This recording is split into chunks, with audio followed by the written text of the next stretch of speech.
So in this video, I'm going to show you guys how to change your IP address. It's a really easy process. Takes under 2 minutes. You'll be surprised on how really easy it is. So I'm going to show you here really quick. So the first thing you're going to do is right-click your network connection. You'll notice this on your taskbar. For me, I'm connected via wireless. So you're going to see that on your taskbar. It looks like an icon like this. If you're connected with an Ethernet cable, you'll probably notice an icon like this on your taskbar. So whichever one it is, just right-click and click Open Network and Internet Settings. When you get to this page, just select Change Adapter Options. And then from here, the key thing here is to select your adapter that's supplying your active internet connection. So for me, since I'm on a wireless connection, my active one is going to be indicated by these green bars. Now, if you're connected with an Ethernet cable, you'll see something like this. So whichever one that you have, right-click your active one and select Properties.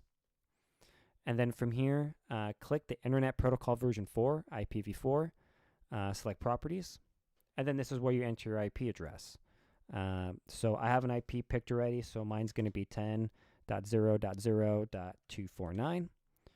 Subnet mask is going to be 255.255.255.0. And then my default gateway is going to be 10.0.0.1. For DNS, you guys can choose anyone you like. I recommend Google. I like Google, and I'm not going to lie. The one reason I like Google, because it's so easy to remember. Their primary is 8.8.8.8, and then their secondary is 8.8.4.4. Very easy to remember, and they're a solid DNS server that you can use. So go ahead and click OK. And then here's a key step here too. Make sure you always click Close. One time I didn't click Close and my IP never changed. Realize that you just have to click Close.